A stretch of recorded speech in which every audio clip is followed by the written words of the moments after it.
Okay.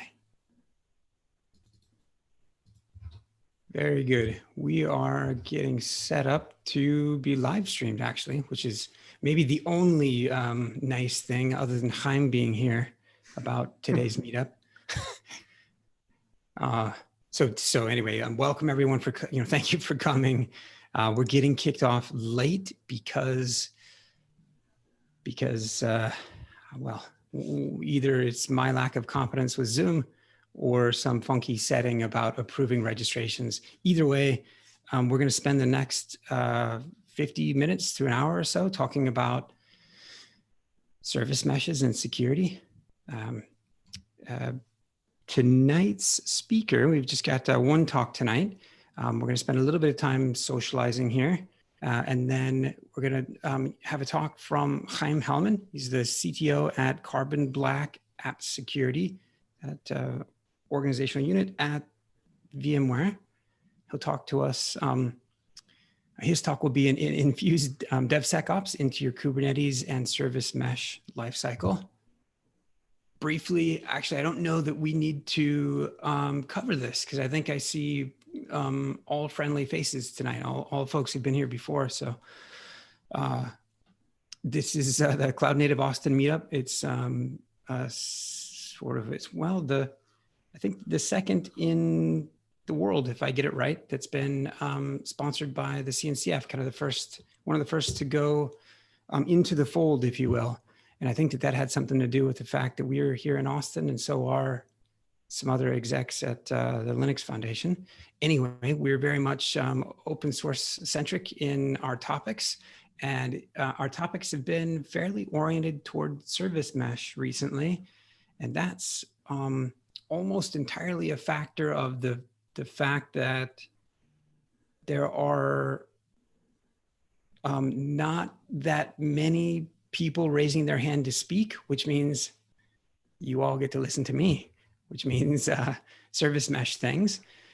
So we're not at a physical venue.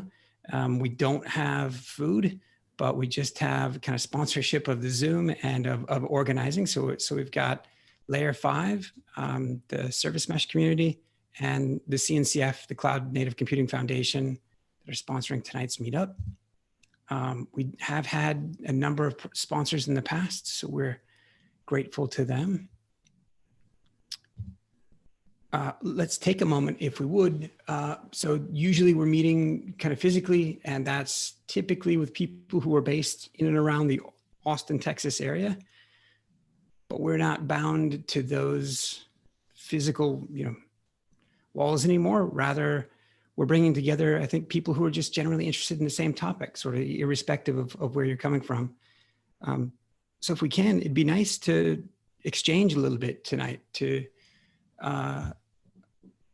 let people get introduced, let people who might be looking for a role, who might be hiring for a role, or who might just have something that they saw recently or learned recently that they thought was pretty interesting.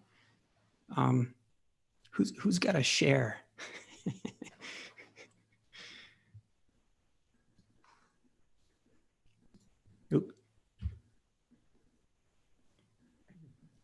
Who is enjoying being a hermit in their house? Not anymore. Oh, yeah. Definitely loving work from home lifestyle. It's been a nice change. Yeah. Love it. We're not hiring. We're always looking, but unfortunately with COVID, we're not hiring right now. But our company is moving to kind of Kubernetes environment for all of our products. So that's why I decided to come here tonight, kind of learn a little bit more about service mesh and securing service mesh. We're using Istio right now as our service mesh, so I'm still new to that, but excited for the content later. Thanks, Lee. Yeah, totally. Brian, thanks for that. Well, now that begs some. You've come to the right meetup, by the way. Like you're in the place, man. This is good. What's the? You might have said it, and I probably missed it. But what's the name of the place that you're at? Yeah, so I work for a company called Applied Systems. They're a they're kind of more of a national company. They're not based out of Austin, but we do have offices in Austin and some other big cities. And we're kind of that classic dinosaur insurance software company. And so there's been a recent change in kind of the leadership, especially the technical leadership at our company. And so we're trying to move away from 30 million lines of VB.NET running Windows thin clients to a more kind of open standard, and then also updating all of our infrastructure around that. So having more public APIs and microservices architecture. And so changing the whole model of how we do software. And so it's a big journey. My team specifically is involved in a lot of the analytics products around that. So that's kind of what I'm looking to learn a lot more about specifically, is how this kind of plays into, I'm not going to say big data, but those kinds of solutions to problems. My hat's off to you, man. The being kind of a part of a transformation like that, and well, I think journey was the right word. Yeah, you may have more patience than me. But, nice. Yeah, it's definitely a lot of people making a lot of really good big decisions. So we'll see how it all plays out. I'm sure we'll make some mistakes, but as long as we're making forward progress, that's good. Yeah, sure. Yeah. Nice. Okay. Very good. Thanks for that, Brian. By the way, where are you physically based? Austin. I'm here in Austin. Oh, okay. Good deal. Yeah. We've got at least a couple other Austinites on here as well. Bradley, care to say a few words?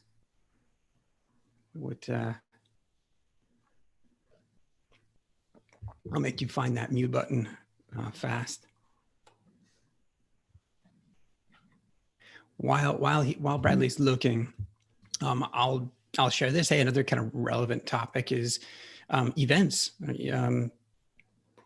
Top of mind for me is KubeCon EU, which has gone virtual. I think it was going to be held in Amsterdam a while ago. Amsterdam, right? Yeah, and now is virtual. Chaim, are you speaking at this one as well?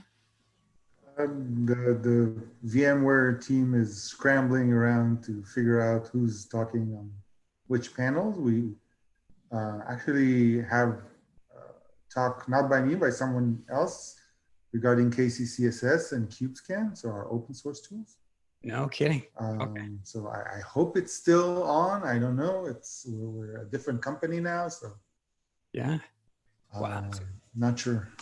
Okay, that's cool. Will we hear more about the KCCSS or the KCC tonight? I mean, we can. We're at the bottom of my slides. We have a shout out for KCCSS and KubeScan. Nice. Okay, very good. Well, there's is anyone else speaking at this event? Or does anyone know of other relevant events that we should be tuned into? Yeah. There's a lot of events out there, but I don't know if I could focus on one in particular. Sure. Yeah. Anybody attended some virtual events here recently and thought that they were pretty well done? Like the platform that was being used was sort of facilitated the hallway meet and greet, the social aspect of it. I've been to a couple, and I don't know that they were, it was still like half the experience you get, well, like a quarter of the experience that you actually get in person. So yeah, I haven't gotten anything out of any of them. I mean, other than the content, I haven't gotten any interaction type of stuff. Well, yeah, I've done a couple. Last one I was at I was speaking at All Things Open, which was actually supposed to be here in Austin a little while ago. And they didn't, but they held it virtually. And I forget the name of the platform they had, but they part of what they'd done was a little bit of speed networking, which for someone as long-winded as me is quite the challenge. But people are generally pretty friendly. It's kind of a nice way to Anyway, for me, I'm giving 2 talks at KubeCon EU, and I think I'm supposed to record them next week. Maybe I should actually start. There's too much going on, which is why I'm super excited that I'm not speaking tonight. Rather, this fine gentleman here is, Chaim is a number of things. A friend, actually, someone I've really enjoyed over the last few years. Just tickled to see Chaim's company be acquired. Was it like a month ago now? 6 weeks? 2 months? A month and a half, yeah. Okay. Into VMware. Tell us, Chaim, what's it like? It's actually it's very exciting. It's a huge opportunity.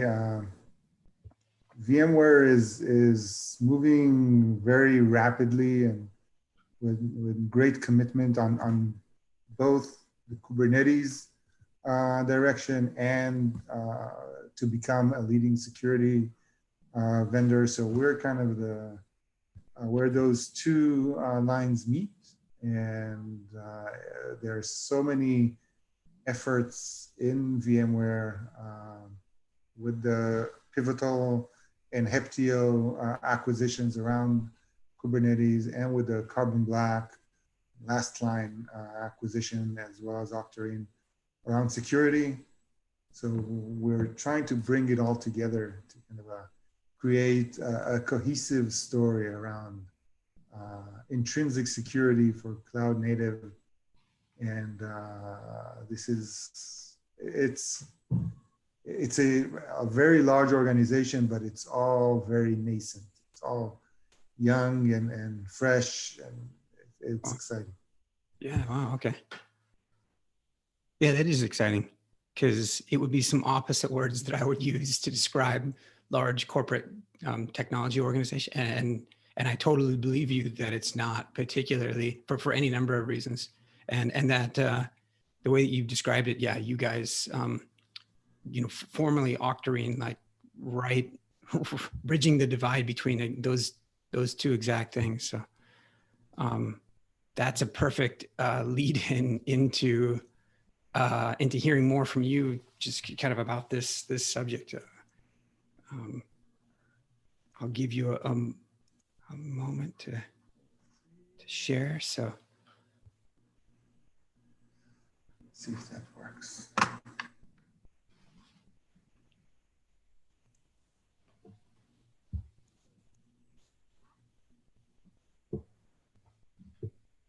Well, this is I have to say, Brian, encouraged to hear you guys have a mesh deployed, and Istio specifically has been a focus of Chaim's, and we might hear some Istio specific things tonight. I don't know, which is good, because I'd otherwise spoil the surprise.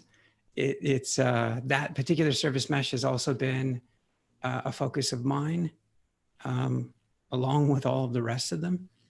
So I'll have to hear more about some of your experiences, how it's going for you guys.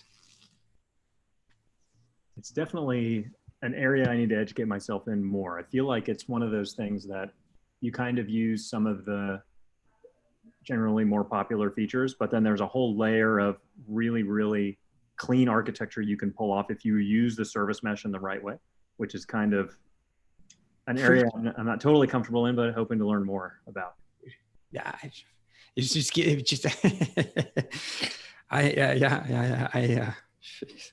I'm fumbling over my words. I was just writing some words on paper that were articulating something very similar. And I think, as a matter of fact, I'm trying to knock out a couple of chapters in an upcoming book called Service Mesh Patterns. And part of what it tries to articulate is that, like, the book will be, this particular one will be oriented a bit more towards, well, if you had to pick a role, maybe operators, just because it's plain to see how they are enabled by a mesh. But so too, and therein lie a lot of the common uses that you find. but to your exact description and point that like, oh, there's so much more power inside these things. And yeah, it's going to take a while for people to come to it. It takes a little bit of faith, takes some understanding of new concepts, takes, trusting in the network. And that's a leap right there. Fair enough. Good. Chaim, sorry, over to you. Welcome. So let me know what you can see, because I think my Zoom screen sharing is going haywire with yeah, it's all white right now. It was black earlier. really? So let me try and fix that. Let's see. I've seen that happen before. Well, that's part of the problem with having 4 displays like that. I mean, you got to figure out which one to switch to.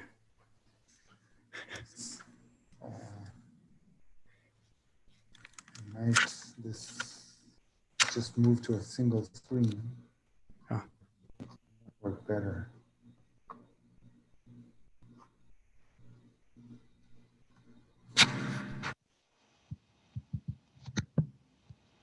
And What can you see now? now we just see, nope, yeah, it's just a black screen at the moment. It says that you've started sharing, but nothing's coming through.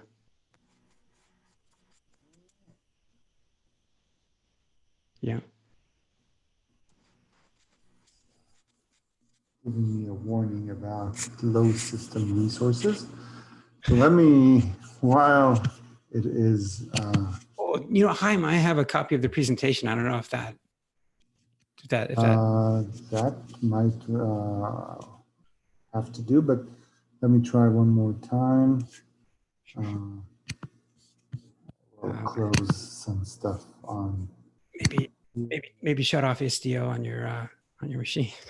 Yes, close all virtual machines.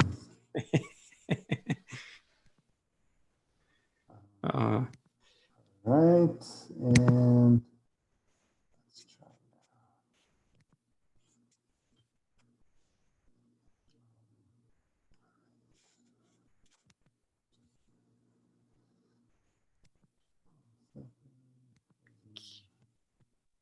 Hey, Lee, while he's working on that, what do you think about Susie acquiring Rancher Labs? Yeah, it was. I'll put it this way, and this is the way that my friend Nick Jackson had put it to me, so I can't claim the credit. But the morning that it happened, I was on a call with him, and he had articulated it like, well, actually, this isn't quite how he said it, but it was a little bit like what CoreOS was to Red Hat or CoreOS was to OpenShift. Maybe Rancher is a bit of that to Susie. As a matter of fact, like I think there's tons of examples where where organizations that have got older offerings but maybe deeper pockets need to kind of reach out and pull themselves forward with an acquisition.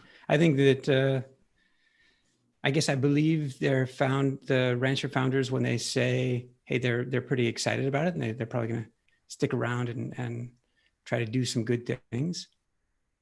I suspect they will for a while. I just think it's interesting aligning like IBM picking up Red Hat and what Dell picked up VMware a few years back. It's like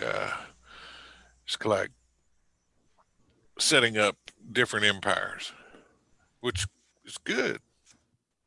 There is a unannounced link that the CNCF tracks for acquisitions relevant to the space. I'll share it in the Zoom. Kind of tons, so many going on that you don't even realize. So I'll try one last time, and if it doesn't work, just I'll let you share. Sure. that combination of PowerPoint and yeah, that doesn't seem to work very well. Okay. It was up a second ago. There was? Just before this, it was, I thought I saw a presentation. Anyone else see that? I don't know even what this is, so I'll let Lee Oh, the share. black screen. Okay. Yeah, I think I did. I actually think I did see it as well. It was, but I don't know. I couldn't tell you where we were in the process. All right. So we can move to the second. Well, there's slide. something right there. I can see it. Yeah. That's Lee's presenting. All right, so nice to meet you all. As Lee mentioned, I'm Chaim Hellman. Until recently, I used to be the CTO and co-founder of Octarine. In Octarine, we were developing security solution for Kubernetes. We started focusing on network security, but we expanded to look at other things like configuration of Kubernetes workloads and kind of securing the whole pipeline of developing and deploying workloads into Kubernetes, as well as monitoring them in runtime to look for threats. Octarine was acquired by VMware a month and a half ago. We're now part of the security BU in VMware, which was created as a result of the Carbon Black acquisition about 8 months ago. I started working with containers very early, when Docker was not really known to anyone, and we were working with LXC containers, not Docker at that time. Actually focusing on big data. So a company called Robin Systems, we're looking at deploying big data applications, specifically Hadoop and Spark, using containers. And before that, several companies doing all kinds of work on enterprise software. So today I'm going to cover several topics around security for Kubernetes in general, and then in the end, I'll specifically talk about service mesh and how it can help you, and what do you need to do for it to help you actually secure your workloads. Again, the goal here is not really to secure this service mesh or to secure Kubernetes. It is to secure our applications, the thing that we are running on top of the stack, and where our valuable data is being processed. All right, so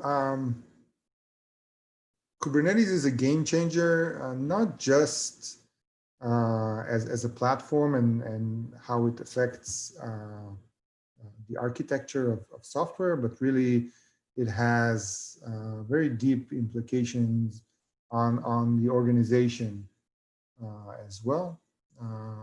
And both those changes, the change in the stack and the change in the organization, have very profound security implications.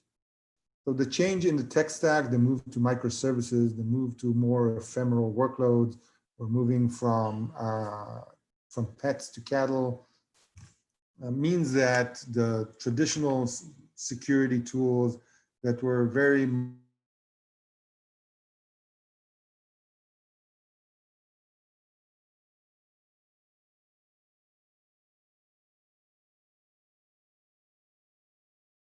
focused on static definitions, that you have is a lot more dynamic. Our network is dynamic. Our storage definitions, our workloads are being scheduled dynamically. there is no affinity anymore between the network identity of a workload and what it actually does. The second aspect, the organizational aspect, means we're now moving from a very predictable deployment model to a distributed and continuous deployment model, which means a developer pushes code, and at some point that code is actually being deployed into production. And there is no time and there is no way to have a very organized process of validating security policy on workloads as they are being continuously developed and deployed. So probably most of you are seen something like this diagram. It's the traditional kind of CNCF diagram of the cloud native tech stack, which means we have our cloud, we have Kubernetes and the service mesh as the new infrastructure layer. And then on top of it, we run our applications using containers. And the way we kind of learn to look at Kubernetes is a little bit different than this.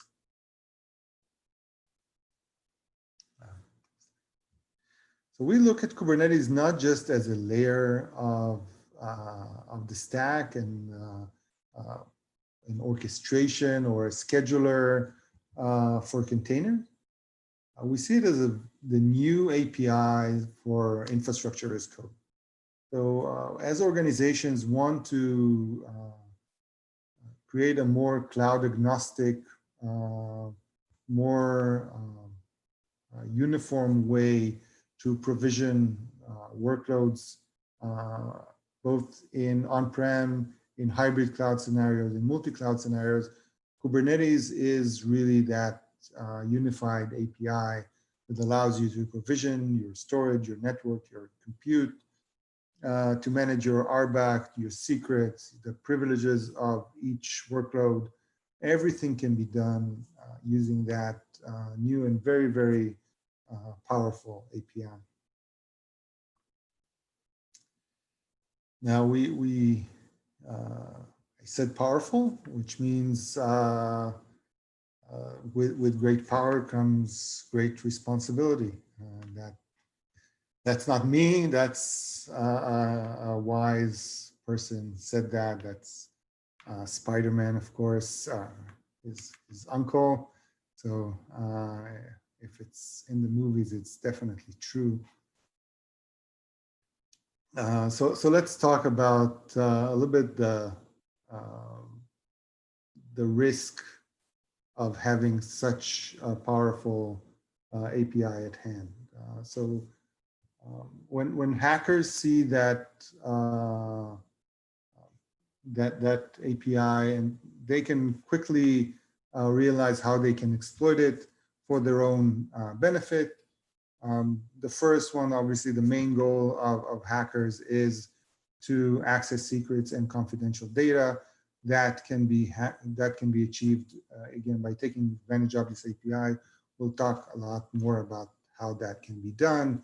Once you're in a Kubernetes cluster, there's a lot of there are a lot of tokens there. Usually, a lot of access from workloads running in Kubernetes to the rest of your cloud resources, whether it's your databases, other cloud accounts, your route tables, really very rich collection of access points to the rest of the cloud. And of course, since it is a scheduler for containers, it's a way to run your own workloads in the customer's cluster, which means crypto miners obviously find Kubernetes very appealing. We've heard multiple cases where unsecured APIs or API endpoints were used in order to just run containers with crypto miners. I think the Tesla case was the most the one that got the most traction in the media.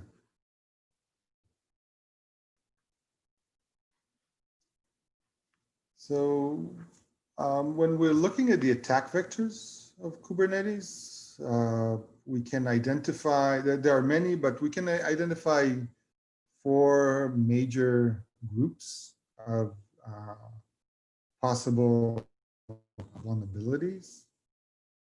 The first one is how you configure your cluster to begin with. Do you enable RBAC? Do you actually use RBAC correctly? How well is your authentication defined? Do you have ports that bypass your security, your authentication mechanism? Do you have API endpoints with public IP? So is your Kubernetes dashboard open to the internet? Is your Kubernetes API server exposed? All that has to do with how you define your cluster. The good thing about that is that we are moving more and more to a world where people don't deploy their own clusters. They're using some sort of either a managed Kubernetes or sort of an enterprise level Kubernetes. So we know of Red Hat OpenShift. We at VMware have Tanzu. Obviously, we have AKS, EKS, GKE. And in all those environments, there is some effort done to create a more secure configuration, as well as the open source deployment tools that continuously improve and change the default configuration to be more secure. The second kind of vulnerabilities is your own APIs. Still, yes. We're deploying applications eventually. Those applications are meant to serve requests coming, in many cases, from the internet. And many of the frameworks that we use to create APIs have certain vulnerabilities. There are also vulnerabilities just that are a result of how we code. So if we ourselves don't implement authentication correctly in our environment, there is a good chance that that API can be exploited and be a way to create a foothold inside our cluster. Another vector is the tainted container image. So we live now in a great new world where open source is available, and it's very, very easy to use, and it really helps us move faster in our development process. In many cases, that means that we are importing wholesale container images into our environment without really checking what is going on inside those images. We've seen many cases where certain attackers would post container image for a popular application that inside that image hides some sort of malware or what's called a potentially unwanted app. So something that is going to run, and that's not what you wanted to run in that image. Crypto mining is a very common application that is injected into such images. And the last one is credentials. So once we have the cluster deployed, we need to let our developers use it, our operators use it, and for that we create credentials for them. One of the most common authentication method in Kubernetes is using client certificates. Those client certificates cannot be revoked ever. And there is there is no real way to track which users have access to your cluster, because in Kubernetes, there is no such thing as user object. So objects and groups are all entities that live in the client certificates. They do not, so if we have a user that belongs to a group, that group has a certain capabilities in our cluster, we will not know that this user still has that access. And once those credentials are compromised, they can be used for many, many things that we mentioned. This is a very powerful API. Before we go to kind of what would an attacker do once they exploited one of those attack vectors, any questions so far?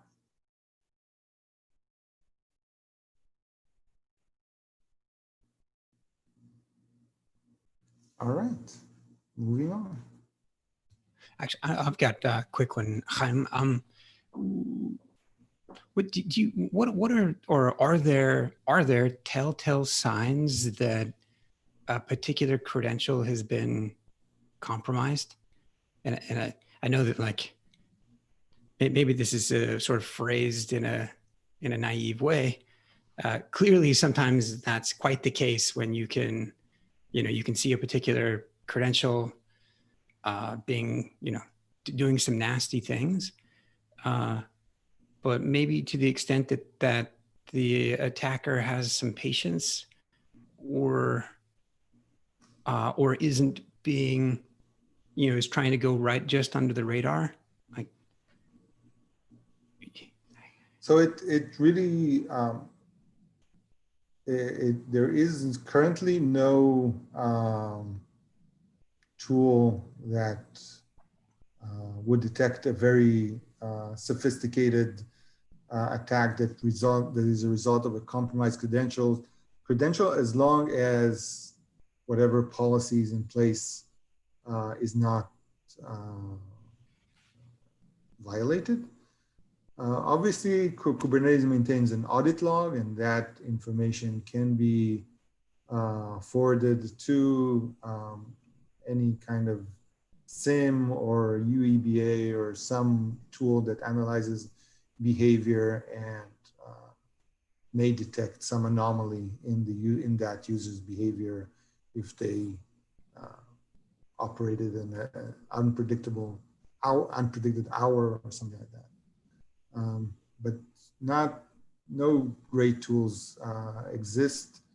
That, obviously, the main best way to avoid that is not to use client certificates, but really to use a more manageable authentication method like tokens. So if we're running in public clouds, usually we would connect our authentication mechanism to the clouds, public clouds authentication mechanism. So that will be our Cube IAM authenticator in AWS, or connected to G-Cloud in GKE, or to your Active Directory in Azure. So that usually is the recommended way to avoid that pitfall of the fact that you can't control which users are defined. Got it. That makes sense. All right. So what would our attacker want to do once they got a foothold in our cluster? So the first thing that we would expect the attacker to do is privilege escalation. So you are, let's say you have a shell running now inside a container. That container has a certain service account in Kubernetes, which defines what the container can do against the API server. If you've configured your cluster correctly, usually those pods will have very little privileges, if any, because usually your workload doesn't really need to operate against the cluster itself, but rather just communicate with other workloads. The first step an attacker would want to do is find maybe a pod with more privileges. The most common path to privilege escalation is Tiller. So Tiller is part of the Helm package manager, and at least the Helm version 2. And one of the nice things about Tiller for attackers is that it had cluster admin privileges as well as no authentication. So it was running in your cluster, and as long as you were in any pod in your cluster and you didn't have a network policy that limited you from accessing Tiller, you were the cluster admin. You could run any pod, any application. You could download a Helm chart and deploy whatever you want in that cluster with any kind of access control. The second path to an attack is the container escape. So as we know, containers provide some level of isolation, but it's not a virtual machine. We're still sharing the kernel with all the other pods on the node.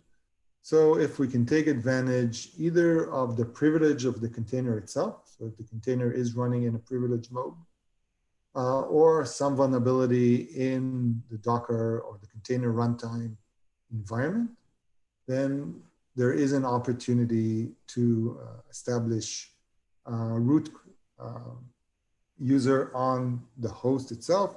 And once you do that, you can pretty much move to any container on that host and run other containers, which would usually, again, result in cluster admin privileges on the cluster as a whole. The third thing an attacker would look for is secrets. Obviously, there are some secrets that have to do with the application itself, database passwords, AWS or any cloud API tokens, as well as Kubernetes related secrets. So again, once you are able to reach secrets, you have all the service account tokens. So that pretty much means you're a cluster admin again, because you can authenticate yourself as any service account in the cluster.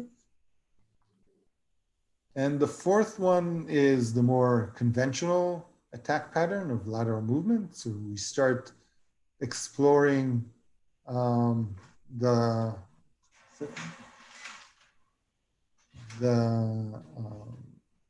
other APIs that are available in the cluster and trying to move to some workloads that may have access to more interesting data, cardholder data, PII, anything that an attacker might be interested in. Any questions about attack patterns? I have a couple. And one is that with the container escape, the container escape. Maybe it's with the privilege escalation as well, but I guess it's been a while since I looked. Do you know what's the current state of a sort of a vanilla Kubernetes deployment with its container runtime requiring that container runtime to run as root? So containers are not run as root by default anymore. and Docker agent does not run as root as well. It's run as the Docker in the Docker group with the Docker user. So that has been resolved a while ago. Still, there were incidents where runC was vulnerable to a privilege escalation attack that allowed you to become root on the host itself. That was fixed, I think over a year ago. Okay. Of the secrets extraction, assuming that an attacker has gained access to a pod, is one of the first places that they look into environment variables of that container? Or yes, so that is really bad practice. If you're putting your secrets in environment variables, it's probably there are two ways to do it. One is by importing the value of the environment variable from a secret, from a Kubernetes secret, which is not the preferred way to do it because you can still look at the environment variable of each process. So if you have some access to different processes on the host, you can read all their environment variable. But the worst thing is to actually have it hard-coded in your YAML or in your values file, which means probably you have it in your source control repo, and then it's not really a secret anymore. The best or the recommended way, if you choose to use Kubernetes secrets and not an external secret management service like Vault, would be to mount secrets as volumes in the container and not use environment variable. But obviously, the easiest way to read secrets is if you have the RBAC permission to read secrets from the API server itself.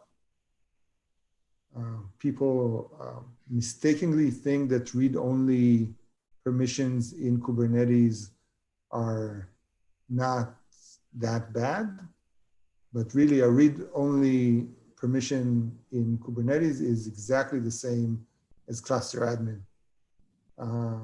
Because the first thing you'll do is you'll read what's the service token access, the service account token for a cluster admin, and go from there.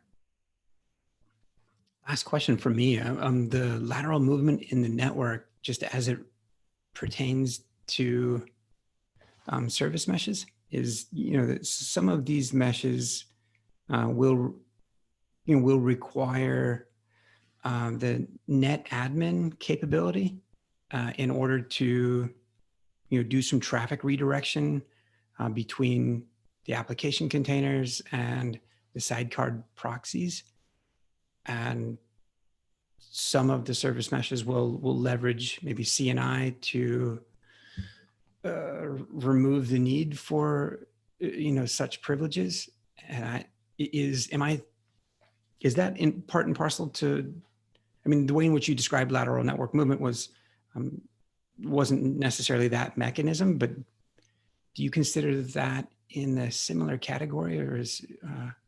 So I think service mesh in general make lateral movement harder because they, first of all, if you just start a rogue container in your cluster, you won't be able to access anything, assuming authentication is in place. Obviously, you can also define fine-grained authorization with the service mesh, which is another way to limit lateral movement. There are ways to go around all those mechanisms using net admin capabilities like you've described. That again has to do with how we harden our workload, and we'll next talk about kind of how we can achieve that.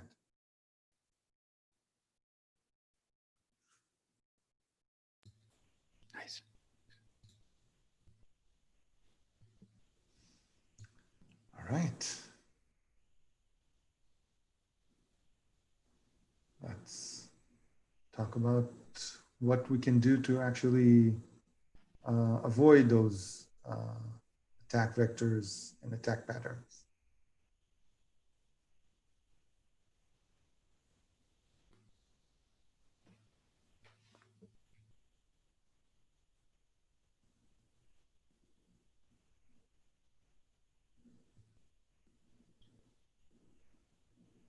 Next one, Lee. Oh, sorry. Yeah, no, very good. All right. All right. So the first mechanism, a very, very important mechanism for securing Kubernetes, probably well, maybe the most important one, but a lot of the attack vectors and attack patterns that we talked about can be avoided by having some sort of admission control. So admission control in Kubernetes means we're looking at the spec of each workload that is being deployed, and we are applying some set of rules to decide whether this is acceptable for us. So one of the cases that Lee mentioned is the netadmin capability. So it's very natural that we would want to have a way to prevent containers with netadmin capability from being deployed in our cluster. That can be achieved with what we call a validating webhook.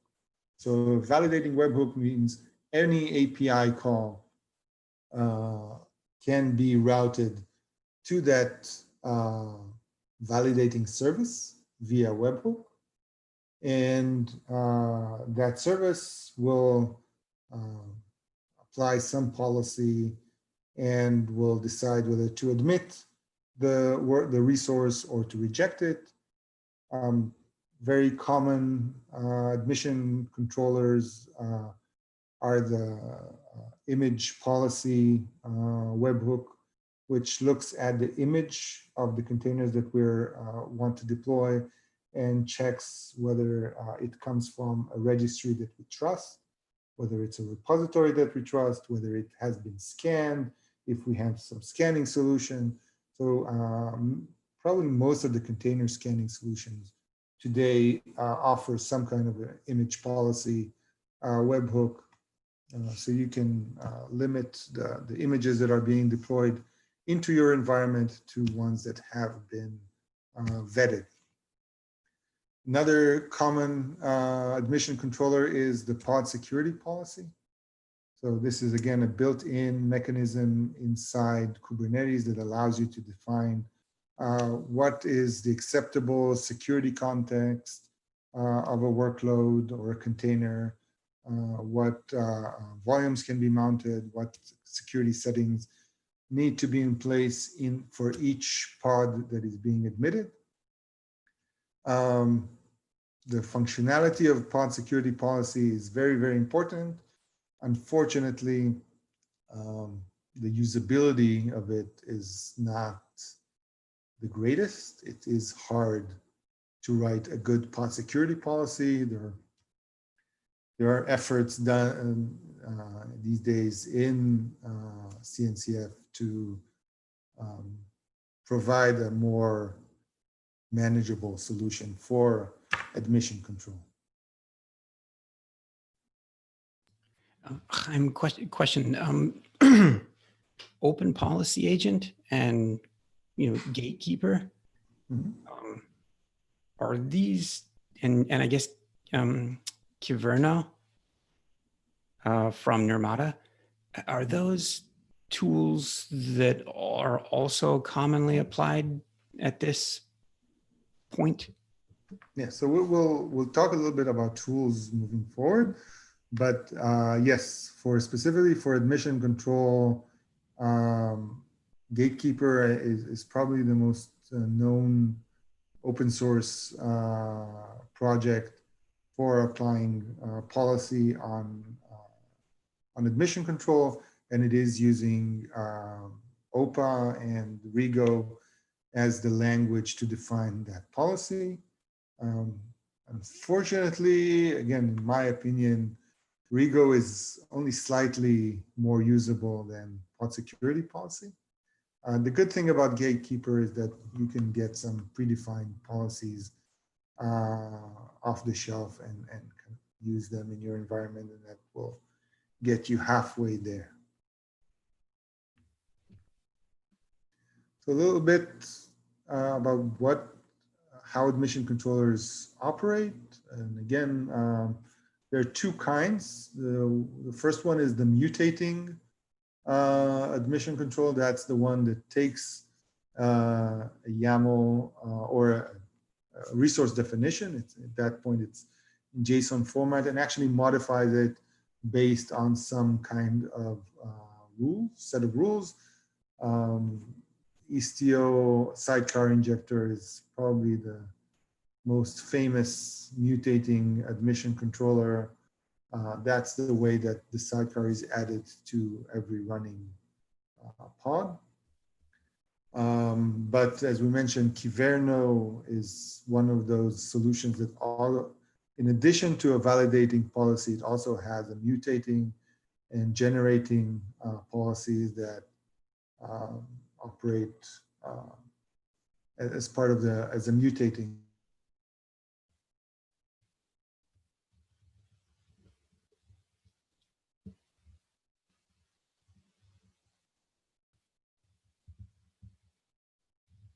Admission controller deployed and can validate it based on certain policy.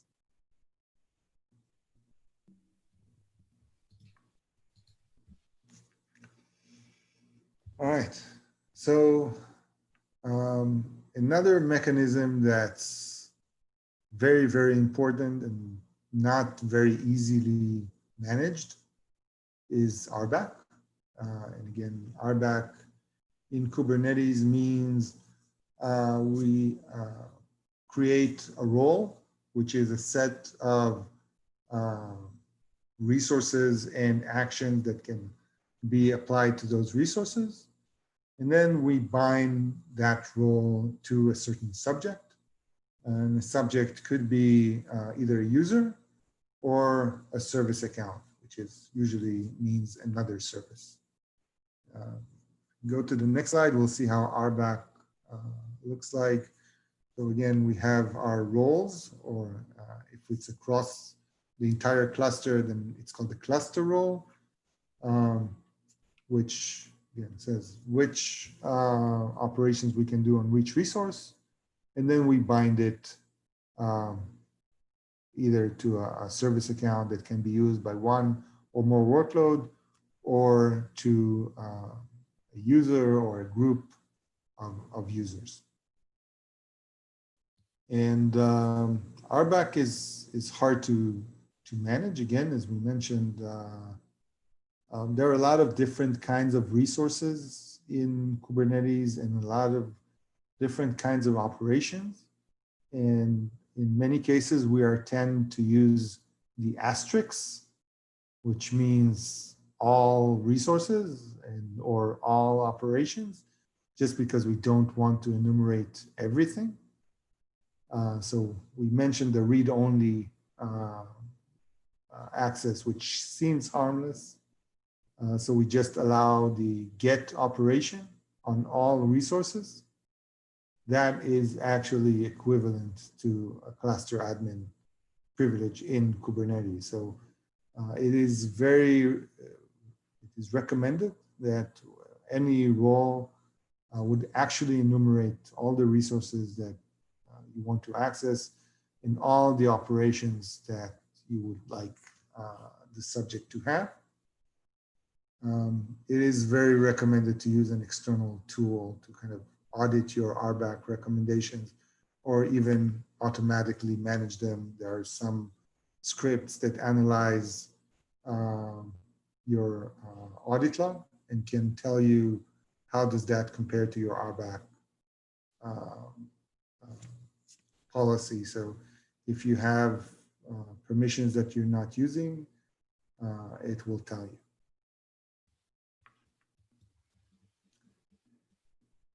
And the last one, as we mentioned, we want to prevent privilege escalation by accessing other services. We want to prevent lateral movement. The mechanism to do that in Kubernetes is called a network policy. Another mechanism that's not the easiest to configure. If you're doing it yourself, another place where you might want to use a third-party tool to manage it. But it's based, although it is enforced in layer 3, unlike the service mesh policy we'll talk about next. Again, even though it's hard to manage, it is the best way to segment your cluster and separate at least namespaces that are sensitive from namespaces that are not, kind of create separation between different users who operate different applications in a multi-tenant cluster.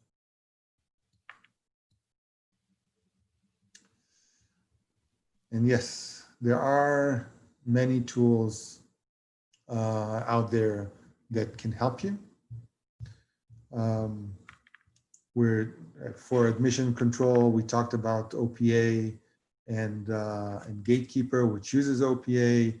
RBAC Manager is a nice tool to visualize your RBAC and control it in a more atomic way. There are certain changes that when you do an RBAC, you have to do it together. RBAC Manager does it for you. There are many other tools for visualizing your RBAC policy. KubeScan is our tool to analyze your security context and see if you have workloads running with too many privileges, no network policy, dangerous RBAC permissions.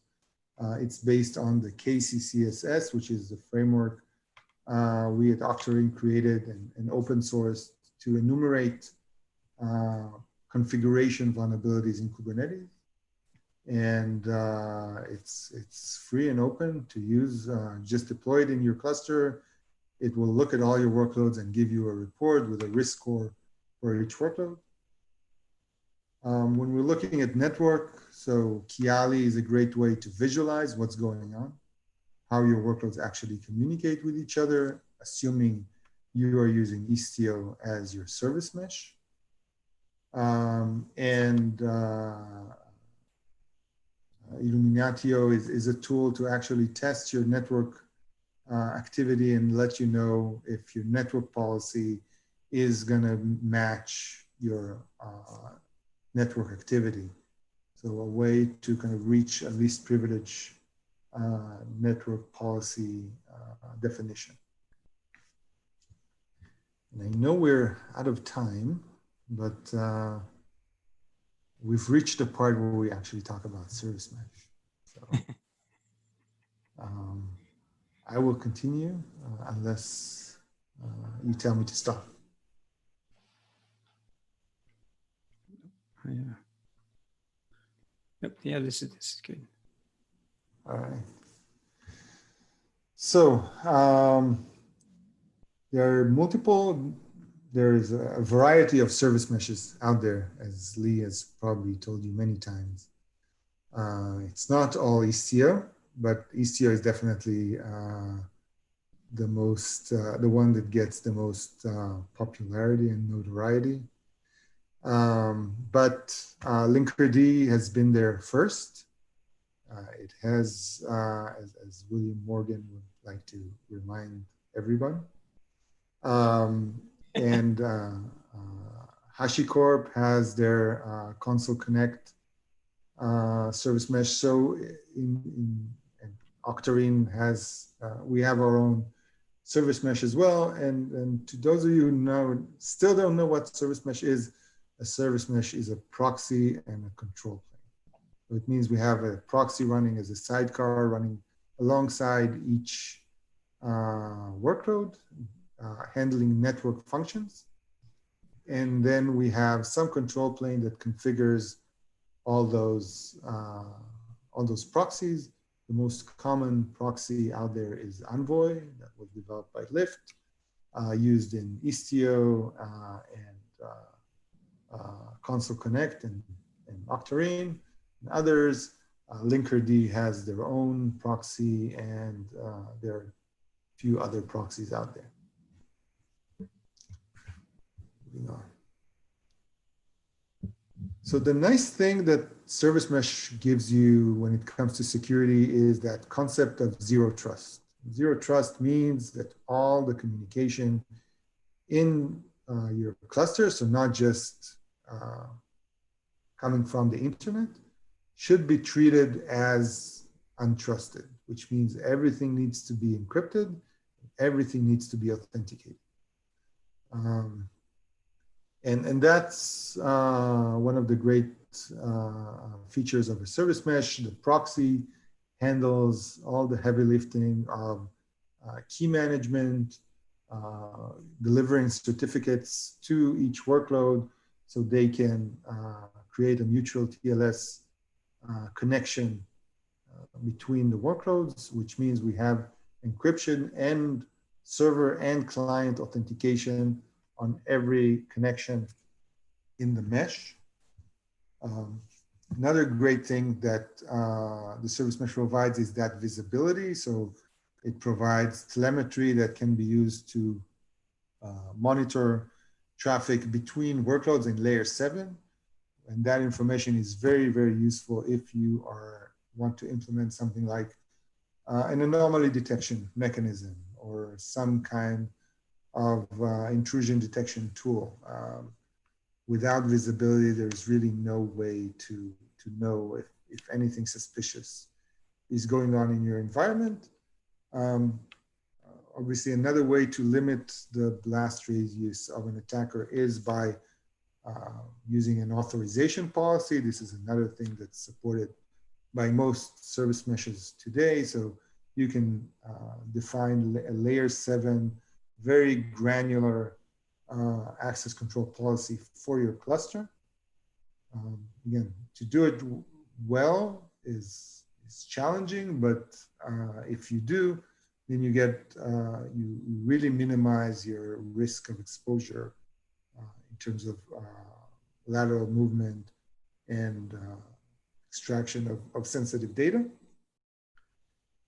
Another thing that not all service meshes provide, but some of them do, is a way to control your egress traffic. It's very hard to manage an attack if you can't connect to an external command and control server, if you can't download tools, and obviously if you can't send information that either you generated or you stole out of the cluster. All those require some sort of outbound connection to the internet. That can be controlled in service meshes. Specifically, Istio provides the egress gateway component that you can route all your traffic through, and then you can use firewall rules to make sure that no other service will actually be allowed to talk to the internet, to go outside of your cluster, and then you get a pretty good control over what kind of communication leaves your cluster.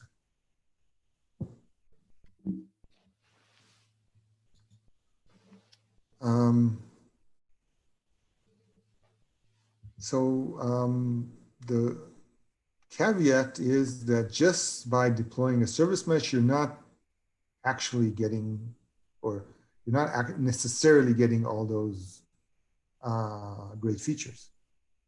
In many cases, we see deployments that are partial. So we only instrument some of our workloads, but not all of them, because there is some overhead in latency and CPU for the service mesh. So some of our services are, they can't be instrumented. And then We need to create exceptions in the authentication and encryption policy for accessing those services. So with security, if you don't have full coverage, you can say you don't have any coverage. So partial deployment is one of the issues we need to address. In many cases, encryption is not even enabled. So yeah. In the earlier days of Istio, there were a lot of issues that arise when encryption was enabled, especially in terms of discovering which paths need to be encrypted, which should not. There's actually a lot of good work has been done to automate that discovery process. So you can define at least best effort TLS on all your mesh connections. But obviously, if encryption is not enabled, which is an option, then you're losing that zero trust mechanism, because when you don't have encryption, you don't have authentication as well. Egress control is not trivial to implement, so an egress gateway is an optional feature, in many cases not deployed. Authorization policy, again, very useful, but does not exist by default. So if you just deployed the service mesh, you don't have any authorization in place. Everything is allowed, which might be strange for people who are familiar with older platform as a service solutions like Cloud Foundry, for example, where if you didn't whitelist something, if you didn't allow it specifically, it wasn't allowed. In Kubernetes and in Istio, if you didn't prevent some access, then it is allowed. And as Lee mentioned, there are ways to bypass the proxy if you have certain privileges. Obviously, if you operate in the host, if you have host network, if you're working in the host network namespace, which is another Kubernetes attribute that you should look out for. So there are multiple ways that traffic will bypass the proxy. And if you have that, then again, no encryption, no visibility, and hopefully encryption is enabled everywhere else, which means that at least authentication will prevent access from such entities that are not covered by the proxy.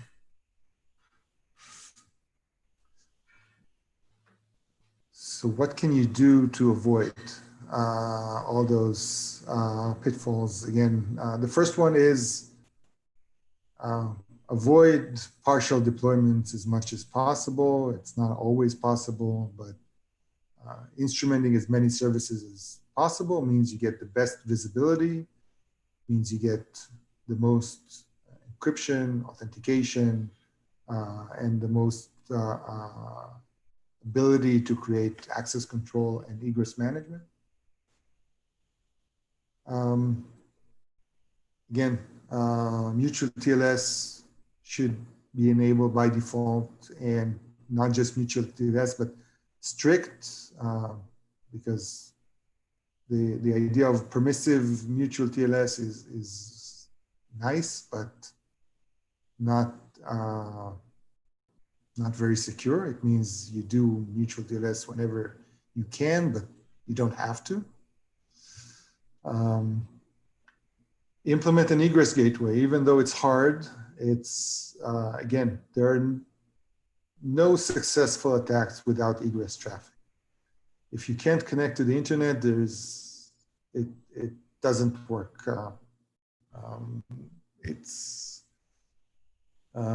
So controlling your egress traffic is extremely important. It has to also be accompanied with network, with some sort of firewall rules or a security group that prevents outbound access from the cluster by anything that's not your egress gateway. Use some tool that will allow you to create and maintain a least privilege authorization policy.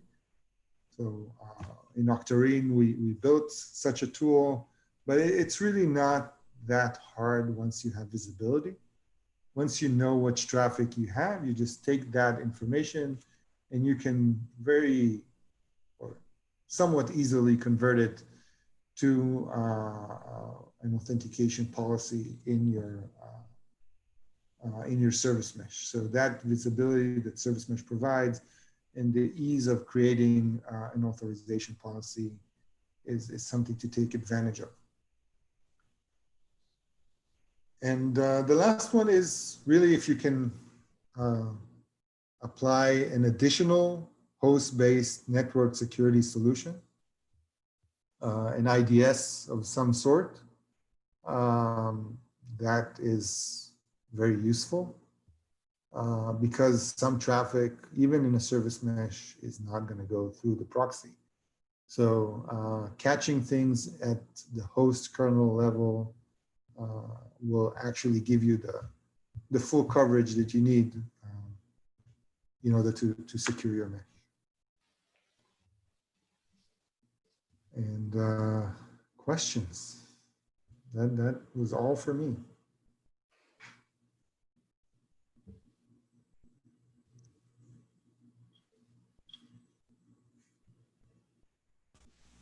Chaim, an example of a host-based network security solution that that might work well?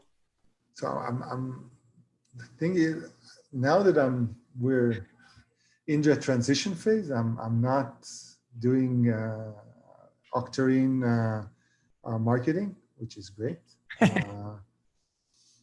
I don't.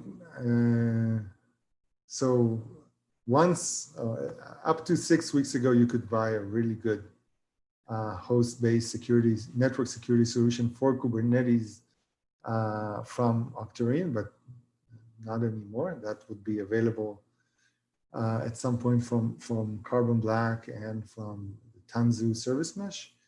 I'm not really aware of a good, well, so Falco is probably the best open source solution that is kernel based, so it actually and container aware.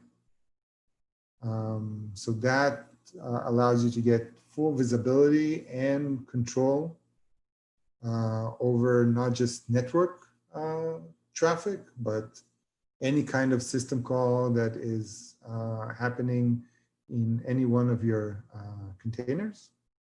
So as far as open source solutions, I think it's a very good solution. And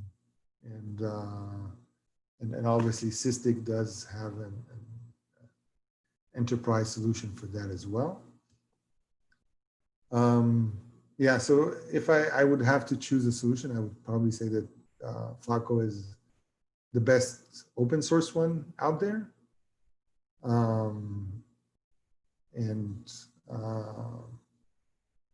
There are other commercial solutions that are also in the market. Again, you would want not just a regular IDS, but something that is cloud native and container aware, that has the identity of the workload in mind and not the network and the identity, which in cloud native rarely means anything. Sure. Nice. Do all of these service meshes, do they all support egress gateways? I'm not sure. I have experience with the Istio egress gateway. I'm not sure what's available on the other ones. Yeah. Okay, thank you. Yeah.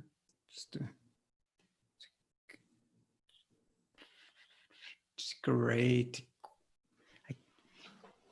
It's a great question. I can't help but jump in and say that that they don't, that some don't even have the concept of a gateway, ingress or egress, and so there's a large variety out there.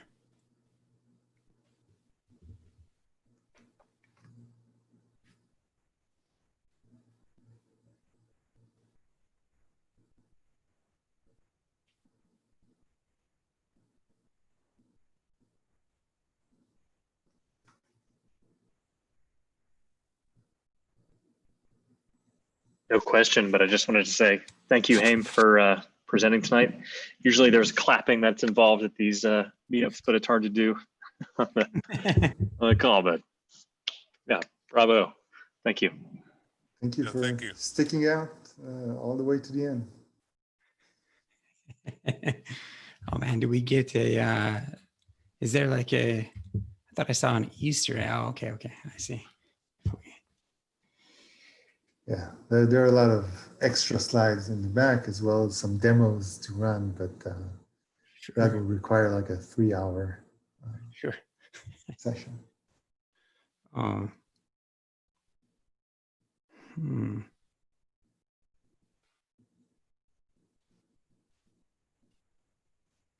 you,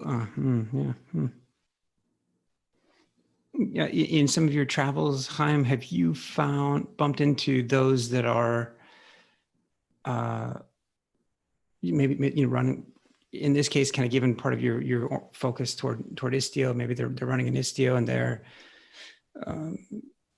having a little bit of a difficult time understanding their traffic control rules and sort of the rules that are there.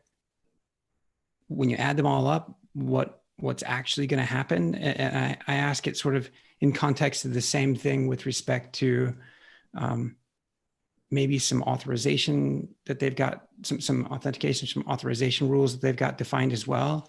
And turns out they've got enough of them that one of their questions is like, what actually is going to happen, because they think they've got it covered in YAML, but they're not. But they're not quite sure. Right. So that's where a good policy engine has to come into place, because you can define shadow policy. So you can define policies that are going to create a log, but are not going to actually block traffic. So there are ways to kind of put a policy in place, but not actually suffer the consequences of that policy right away. You create a permissive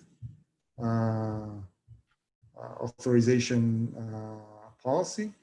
You still need a tool to actually look at those logs and see if you're having any sorts of violations.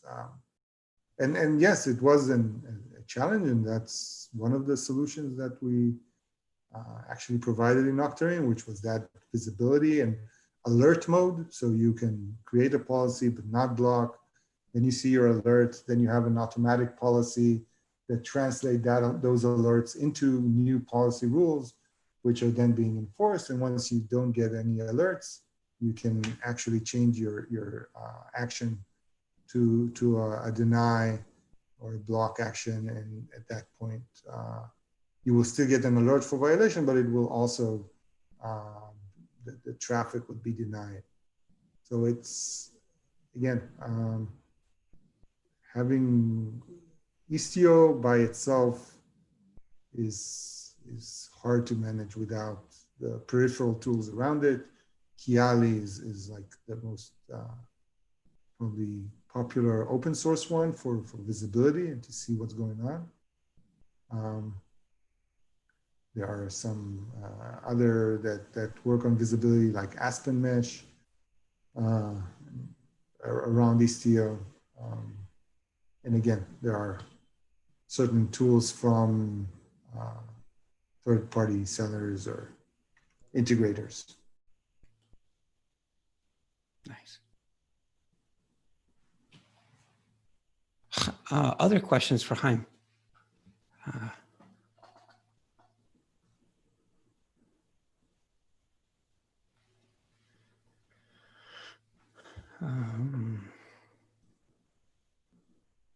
Wow. This is nice. Well, it's the last couple of times we've met together as a group, it's been comfortable. It's been smaller than when we meet in person, which means that I feel really at ease to ask any questions that I want to ask. Hey, are y'all going to share the slides? Sure. Very good. I'll see what Chaim's preference is, but if you didn't have one, then maybe we'll toss them up on the. Maybe I'll send you a PDF version. That's probably. That'd be great. I need to absorb this a little more. Okay, so I'll send the PDF version, and I'll be. There's no problem with sharing them.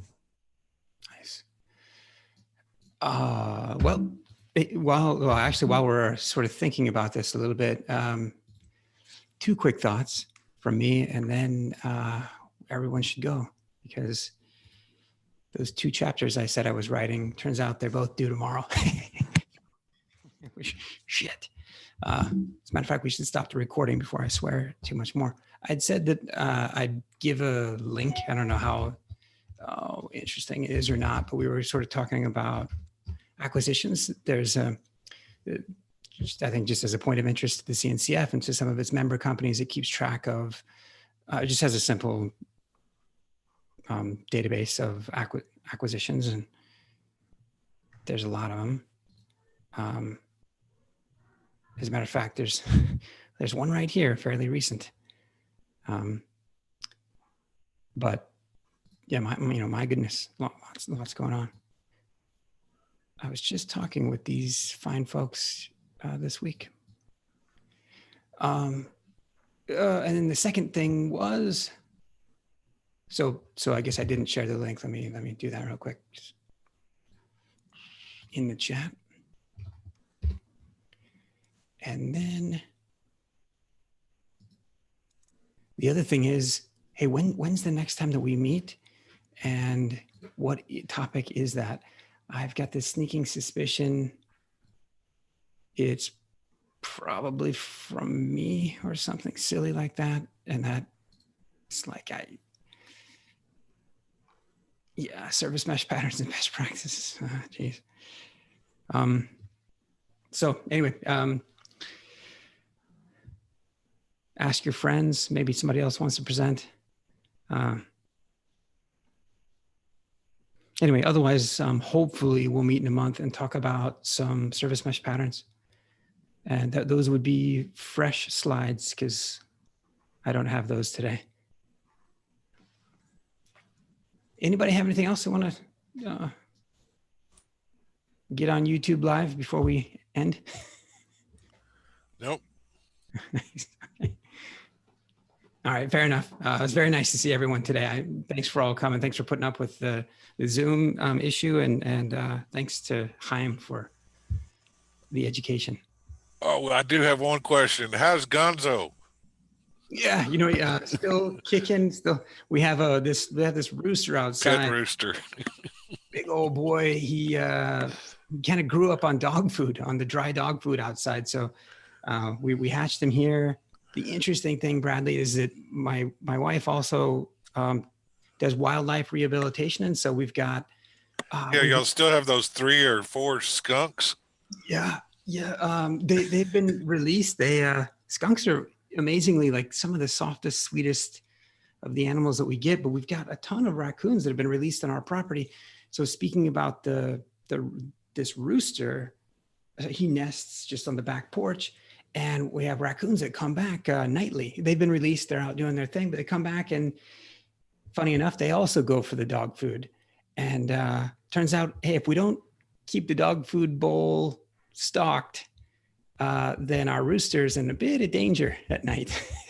he gets left alone. Otherwise, the raccoons come right by and they go for the dog food.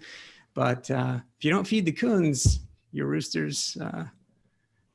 So yeah. Anyway, yeah. That's a good story. Thanks. Yeah.